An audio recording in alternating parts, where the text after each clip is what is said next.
नमस्कार, आप news phonation देख रहे हैं। उत्तर प्रदेश सहित देश के 5 राज्यों में विधानसभा चुनावों का ऐलान हो चुका है। उत्तर प्रदेश में पहले चरण के चुनावों के लिए नामांकन भी शुरू हो गया है, जिसको देखते हुए कई प्रत्याशियों ने अब तक नामांकन भी कर लिया है। मगर आपको बता दें कि जिस प्रकार से बिहार एनडीए में जो तल्खी बनी हुई है भाजपा और जदयू के बीच में, उसका सीधा उदाहरण उत्तर प्रदेश के विधानसभा चुनावों से जोड़कर देखा जा रहा है, क्योंकि बड़े भाई भाजपा ने अभी तक जदयू को एक भी सीट नहीं दी है। सीट शेयरिंग को लेकर दोनों पार्टियों में मतभेद लगातार जारी है। अब आपको बता दें कि इसी के बीच चिराग पासवान ने चुटकी ले ली है भाजपा और जदयू के मतभेद पर। उन्होंने कहा है कि भाजपा ने जदयू को तो अपनी हैसियत बता ही दी, साथ ही साथ जदयू को उनकी औकात भी पता चल गई है। देखिए हमारी इस रिपोर्ट में किस प्रकार से एनडीए में उठे मतभेद पर चिराग पासवान चुटकी ले रहे हैं और फिर सीएम नीतीश को सीधे सीधे तौर पर घेर रहे हैं।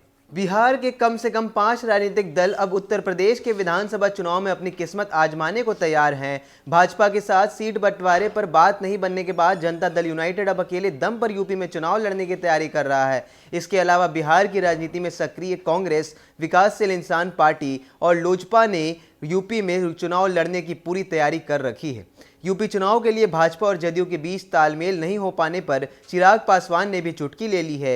अब बिहार एनडीए के कम से कम 3 दल अलग अलग यूपीए में दमखम दिखाएंगे। लोजपा रामविलास के अध्यक्ष चिराग पासवान ने यूपी में भाजपा द्वारा जदयू को सीटें नहीं दिए जाने पर कहा है कि भाजपा ने जदयू की हैसियत नाप दी है। यूपी में अपनी पार्टी के चुनाव लड़ने पर चिराग ने कहा कि बहुत जल्द ही किन किन सीटों पर चुनाव लड़ेंगे इसकी घोषणा कर देंगे। वहीं चिराग ने मुख्यमंत्री नीतीश कुमार को पत्र लिखकर विधान परिषद चुनाव में सरपंच और पंच को वोट देने का अधिकार देने और इसके लिए जरूरी संवैधानिक प्रक्रिया को पूरा करने की भी मांग की है।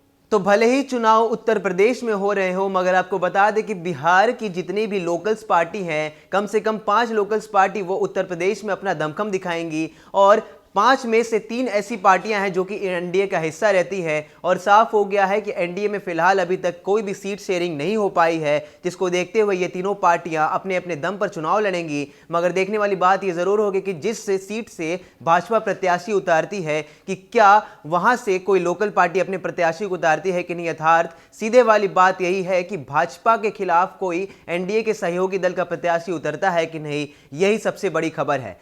तो जिस प्रकार का माहौल यूपी विधानसभा चुनावों को लेकर बना है, उस पर चिराग पासवान ने भी अब चुटकी ले ली है। सीधे तौर पर सीएम नीतीश से सवाल पूछा है कि क्या भाजपा ने आपको आपकी हैसियत बता दी और आपको आपकी औकात भी याद दिला दी है। लगातार खबरों में बने रहने के लिए आप देखते रहिए न्यूज फोनेशन। नमस्कार।